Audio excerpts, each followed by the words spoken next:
আসসালামাইকুম বন্ধুগণ, আশা করি আপনারা ভালো আছেন, সুস্থ আছেন।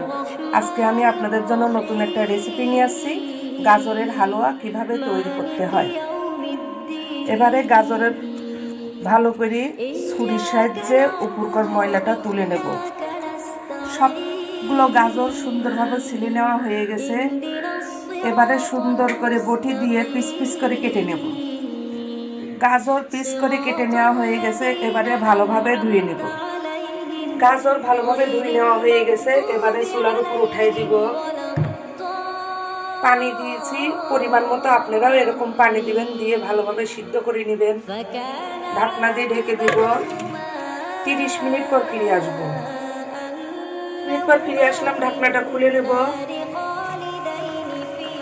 গাজর দেখেন খুব ভালোভাবে সিদ্ধ হয়ে গেছে, নামাই নিব। এবারে গাজরগুলো পানি ঝরানো হয়ে গেছে, পাটাতে সুন্দর করে বেটে নেব। গাজর বেটে নেওয়া হয়ে গেছে, চুলার উপর কড়াই বসাই দিব। কড়াই গরম হয়ে গেছে, টেবিল চামচের 1 চামচ ঘি দিয়ে দিব। দিয়ে দেবো 4টা সাদা এলাচ। বেটে রাখা গাজরগুলো দিয়ে দিব।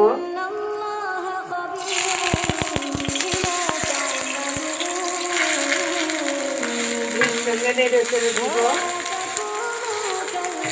দিয়ে দিব 100 গ্রাম চিনি। এখানে হাফ কেজি গাজর 100 গ্রাম চিনি দিছি, কারণ গাজর এমনিতেই মিষ্টি থাকে, এই জন্য খুব বেশি মিষ্টি দিতে হবে না। এখন দিয়ে দেবো 100 গ্রাম গুঁড়া দুধ।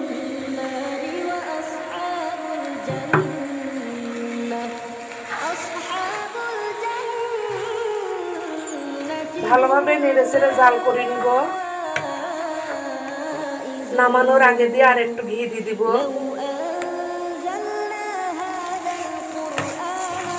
ঘি না থাকলে আপনারা সয়াবিন তেল দিয়েও তৈরি করতে পারবেন। দেখেন হালুয়া তৈরি করা হয়ে গেছে। হালুয়া যখন তৈরি হয়ে যাবে বুঝবেন কড়ার মধ্যে তেল তেল থাকবে আর কড়ার সঙ্গে লাগবে না, তাহলে বুঝবেন যে হালুয়া তৈরি করা হয়ে গেছে। এবারে আমি এটা নামাই নিব, নামাই ঠান্ডা করে নিব। হালুয়াটা ঠান্ডা হয়ে গেছে। এবার গোল গোল করে তৈরি করে নেব, বরফি তৈরি করে নেব।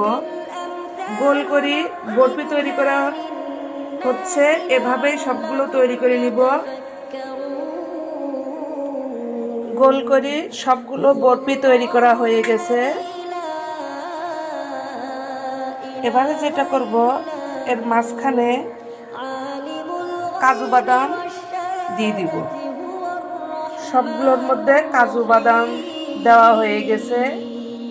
এভাবে গাজরের হালুয়া তৈরি করে শবে বরাতের দিন রুটির সঙ্গে খেয়ে দেখবেন, অনেক ভালো লাগবে। মেহমান আসলে মেহমানকেও দিলেও খুশি হবে। আপনারা বানায় খেয়ে দেখবেন, আশা করি আপনাদের ভালো লাগবে। আপনারা সবাই ভালো থাকুন, সুস্থ থাকুন। এরপরে দেখা হবে নতুন কোনো রেসিপি নিয়ে। আজকে এখানেই শেষ করলাম। আল্লাহ হাফেজ।